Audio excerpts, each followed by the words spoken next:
And good evening. I'm Trace Gallagher. It's 10 p.m. on the East Coast, 7 o'clock here in Los Angeles. And this is a breaking news edition of Fox News at Night. There are reports coming in that Israel has now begun its highly anticipated retaliatory strikes against Iran. Now, we are tracking these developments, and we are hearing that explosions have been heard over Iran proper, as well as in southern Syria, and explosions heard above Iraq. We do not know if any areas of Iraq were hit. We think there were some explosions in southern Syria, and there are reports of possibility of strikes in southern Iran near the Natanz and the Fordow nuclear facilities. Remember, these are the facilities that are said to be places that you can produce nuclear weapons. They also have a uranium conversion facility in Isfahan. And this is also in southern Iran, and there are reports that there have been airstrikes in that area as well. Let's get live on the ground now to Tel Aviv. That's where Trey Yingst joins us live. Trey, what are you hearing? What are we learning?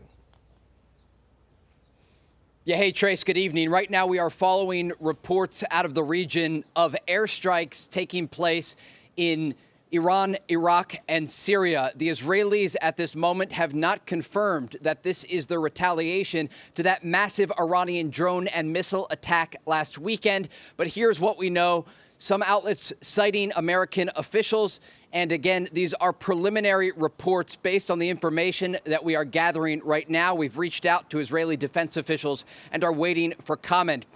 Local media is reporting explosions in the Iranian city of Isfahan. Isfahan sits about 200 miles to the south of the Iranian capital of Tehran.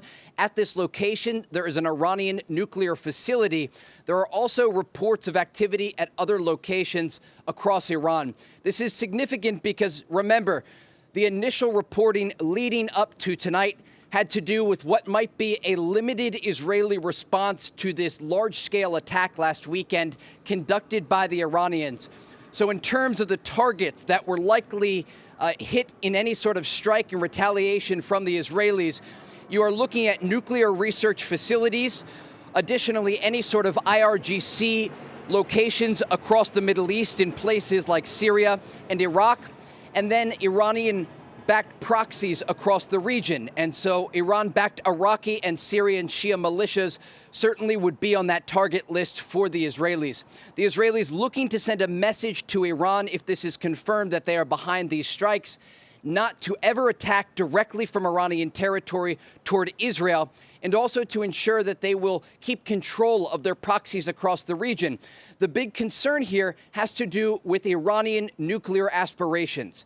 And I want to break down something very important here, Trace, because if it is confirmed that Isfahan was one of the targets for the Israelis tonight in this retaliation, it is significant for two reasons.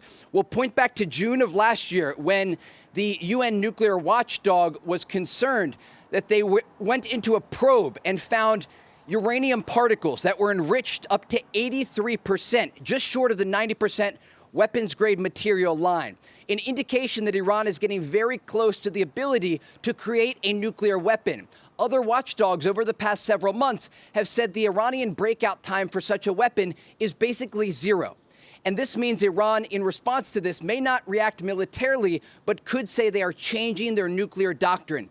One other important note here, Trace, when we look at the Iranian attack last weekend. Iran, for the first time in their country's history, fired on Israel directly with what appear to be Shahab ballistic missiles. These are the missiles that if Iran were to create a nuclear warhead, they would use to target any country around the world. And they used this missile last weekend without a nuclear warhead, and they were successful in targeting Israel. So again, tonight we are unable to confirm the reports at this moment, but initial reporting indicates explosions in Iran, Iraq, and Syria, and this does come on the heels of the threats of Israeli retaliation following that Iranian attack last weekend that included ballistic missiles, cruise missiles, and drones. Trace. And if I can ask you about the diplomacy here, Trey, very quickly, because there were reports coming out of Qatar today saying that the United States said they would okay Israel going into Rafah, a mission in Rafah. if they did not retaliate against Iran. So is it your understanding that it appears as of late today, the United States was not privy to any information about this attack, or is it just too soon to know? It's too soon to know, but we should note the Israelis were coordinating closely with the Americans and an informal coalition to respond to that Iranian ballistic missile and drone attack last weekend.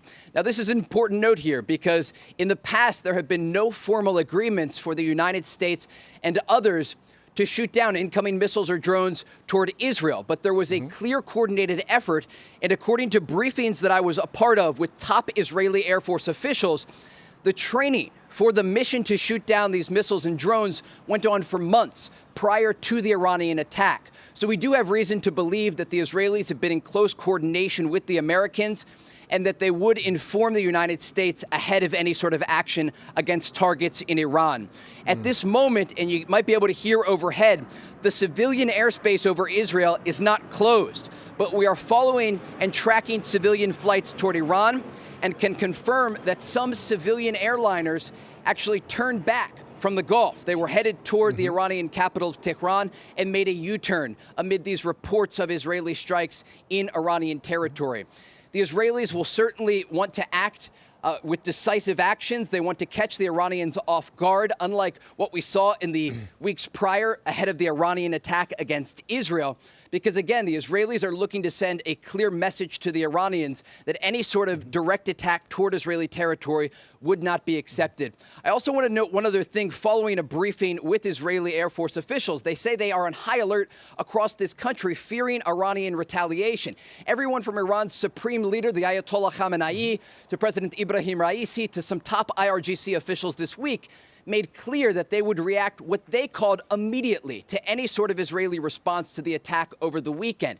So Israeli air defense, as we speak, Trace, is on high alert across this country. Everything from the Iron Dome that would pick up fire from places like southern Lebanon, with Iran's largest proxy in the region, Hezbollah, and then some of the larger air defense systems like David's Sling and the Arrow system that we actually saw here in Tel Aviv during that Iranian attack last weekend, active, intercepting some of those incoming drones and ballistic missiles. The question tonight is, what were the targets in this apparent Israeli response to the Iranian attack last weekend?